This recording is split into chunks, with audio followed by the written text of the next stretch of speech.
मौलाना अबुल कलाम आज़ाद। मौलाना अबुल कलाम आज़ाद, जिनका मूल नाम मुहियुद्दीन अहमद था, का जन्म 11 नवंबर 1888 को मक्का, सऊदी अरब में हुआ था। आज़ाद एक उत्कृष्ट वक्ता थे, जैसा कि उनके नाम से संकेत मिलता है। अबुल कलाम का शाब्दिक अर्थ है संवादों का देवता, लॉर्ड ऑफ डायलॉग्स। वे एक पत्रकार, स्वतंत्रता सेनानी, राजनीतिज्ञ और शिक्षाविद थे।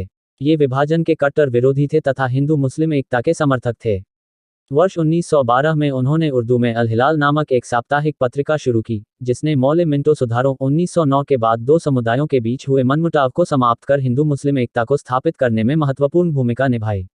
वर्ष 1909 के सुधारों के तहत मुसलमानों के लिए अलग निर्वाचक मंडल के प्रावधान का हिंदुओं द्वारा विरोध किया गया था।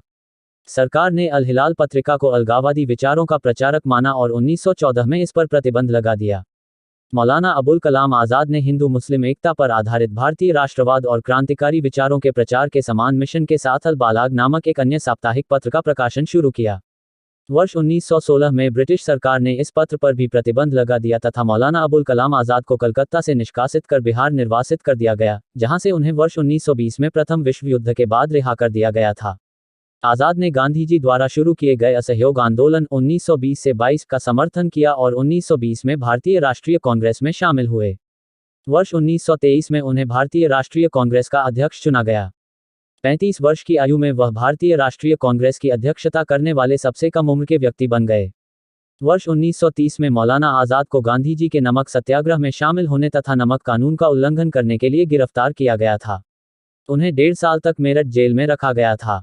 वे 1940 में फिर से कांग्रेस के अध्यक्ष बने और 1946 तक इस पद पर बने रहे।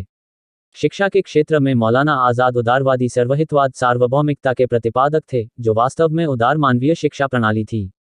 शिक्षा के संदर्भ में आज़ाद की विचारधारा पूर्वी और पश्चिमी अवधारणाओं के सम्मिलन पर केंद्रित थी, जिससे पूरी तरह से एकीकृत व्यक्तित्व का निर्माण हो सके। जहां पूर्वी अवधारणा आध्यात्मिक उत्कृष्टता एवं व्यक्तिगत मोक्ष पर आधारित थी, वहीं पश्चिमी अवधारणा ने सांसारिक उपलब्धियों और सामाजिक प्रगति पर अधिक बल दिया। वे जामिया मिल्लिया इस्लामिया विश्वविद्यालय के संस्थापक सदस्यों में से एक थे, जिसे मूल रूप से वर्ष 1920 में संयुक्त प्रांत के अलीगढ़ में स्थापित किया गया था। उसने अनेकों किताबें लिखी, जिनमें से बेसिक कॉन्सेप्ट ऑफ कुरान, गुबार खातिर, दर्श वफा, इंडिया विंस फ्रीडम आदि है।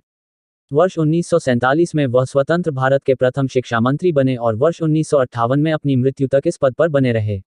अपने कार्यकाल में उन्होंने देश के उत्थान के लिए उल्लेखनीय कार्य किए। शिक्षा मंत्री के रूप में उनके कार्यकाल के दौरान देश में पहले IIT, 2 SC, school of planning and architecture और विश्वविद्यालय अनुदान आयोग की स्थापना की गई थी। अन्य देशों में भारतीय संस्कृति के परिचय हेतु भारतीय सांस्कृतिक संबंध परिषद, Indian council for cultural relations ICCR का गठन किया। उन्होंने निम्नलिखित 3 अकादमियों का गठन किया। साहित्य के विकास के लिए साहित्य अकादमी, भारतीय संगीत एवं नृत्य के विकास के लिए संगीत नाटक अकादमी, चित्रकला के विकास के लिए ललित कला अकादमी। मौलाना अबुल कलाम आज़ाद को मरणोपरांत वर्ष 1992 में भारत के सर्वोच्च नागरिक सम्मान भारत रत्न से सम्मानित किया गया था।